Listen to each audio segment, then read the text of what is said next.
একজন মুখে নির্বাচন চায়, আবার যাতে নির্বাচনটা না হয় এই জন্য বিভিন্ন পায়তারা করে। দোকান মালিক আছে, তারা গণতান্ত্রিক প্রক্রিয়ায় একটি নির্বাচিত কমিটি করবে মোতালেব প্লাজায়। আগামী 1 মাসের মধ্যে আমাদের এই বৈধ কমিটির নেতৃত্বে একটি অবাধ এবং নির্বাচনী ব্যবস্থার প্রক্রিয়া শুরু। বিগত ফ্যাসিস্টের আমল থেকে আজকে অদ্যাবধি কোনো নির্বাচন হয় নাই। আমরা সেটা উপলব্ধি করে যে আপনার দোকানদার যারা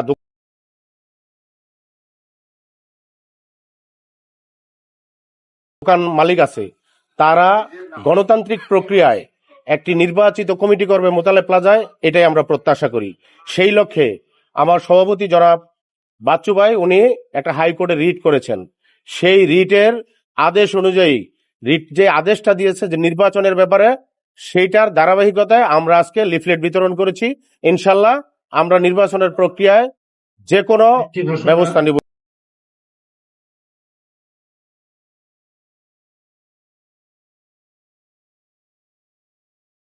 মোতালেব প্লাজা দোকান মালিক, ব্যবসায়ী এবং কর্মচারী বিন্দু তাদের দীর্ঘদিনের একটা আকাঙ্ক্ষা মোতালেব প্লাজার একটি সুষ্ঠু, অবাধ এবং নির্বাচনের মাধ্যমে একটি কমিটি নির্বাচন করা। এই কমিটি নির্বাচনের জন্য আমরা বিভিন্ন মাধ্যম, যেমন পুলিশের মহাপরিদর্শক, স্বরাষ্ট্রমন্ত্রী মহোদয়, তারপরে শ্রম অধিদপ্তরের পরিচালক, মহাপরিচালক, শ্রম মন্ত্রণালয়ের মন্ত্রী, পুলিশ কমিশনার সহ সকল নেতৃবৃন্দকে আমরা একটি নির্বাচন আয়োজনের জন্য দরখাস্ত করি। তার আলোকে একজন মুখে নির্বাচন চায়, আবার যাতে নির্বাচনটা না হয় এই জন্য বিভিন্ন পায়তারা করে। এই দোকান মালিকদের দীর্ঘদিনের আকাঙ্ক্ষার পরিপ্রেক্ষিতে আমি মহামান্য সুপ্রিম কোর্টের হাইকোর্ট ডিভিশনে একটি রিট পিটিশন দায়ের করি, যাতে আমার এই বৈধ কমিটির মাধ্যমে মোতালেব প্লাজা দোকান মালিক সমিতির একটি অবাধ, সুষ্ঠু এবং নিরপেক্ষ নির্বাচন হয়। মহামান্য সুপ্রিম কোর্টের হাইকোর্ট বিভাগ আমার রিট পিটিশনটি আমলে নিয়ে একটি সুষ্ঠু এবং নিরপেক্ষ নির্বাচনের ব্যবস্থার জন্য মাননীয় পুলিশ মহাপরিদর্শক, মাননীয়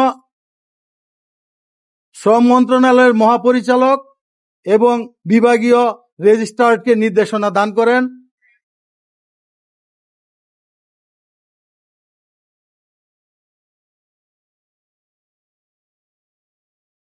আগামী 1 মাসের মধ্যে আমাদের এই বৈধ কমিটির নেতৃত্বে একটি অবাধ এবং নির্বাচনী ব্যবস্থার প্রক্রিয়া শুরু করার জন্য, এবং এই কমিটিকে কেউ যাতে কোনো সন্ত্রাসী, কোনো বহিরাগত লোক এবং মার্কেটে যারা নৈরাজ্য সৃষ্টি করে তাদের হাত থেকে নিরাপত্তা দেওয়ার জন্য নির্দেশনা প্রদান করে, এবং এই সমিতির নেতৃবৃন্দ যাতে একটি অবাধ এবং সুষ্ঠু নিরপেক্ষ ভোটের ব্যবস্থা করতে পারে এই জন্য নির্দেশনা প্রদান করে।